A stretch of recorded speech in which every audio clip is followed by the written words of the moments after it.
JN college छात्री Subhasmita Sahu को आक्रमण करथिबा दुई युवक हेले गिरफ। मांगा थाना मूलबसंत ग्रामर जैनिका कॉलेज छात्री को मरणांतक आक्रमण घटना रे संपृक्त दुई अभियुक्त को उठाई आनी पुलिस।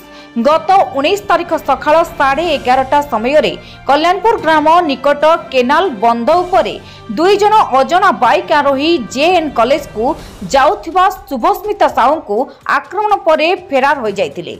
आहत छात्री हॉस्पिटल में भर्ती होइतिबा बेले अपराधी को गिरफ पाई विभिन्न राजनैतिक दल पुलिस उपरे चापा पकाई आसुथिले।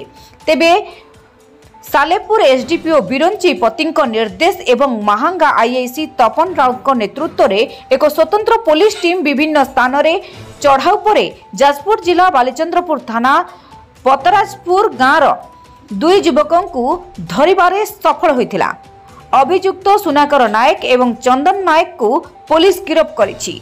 आक्रमण बेले व्यवहृत छुरी अभियुक्त घटनास्थल में छाड़ी आसिथिबा बड़ा एवं सेमाने व्यवहार करिथिबा बाइक को मध्य जबत करिछि महांगा पुलिस।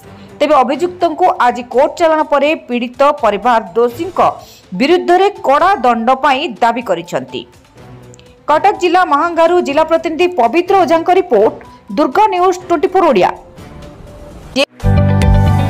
जदि आपंक आम भिडी भल लगा तेब आम चैनल को लाइक, शेयर और सब्सक्राइब करने को जमा भी भूलु नहीं।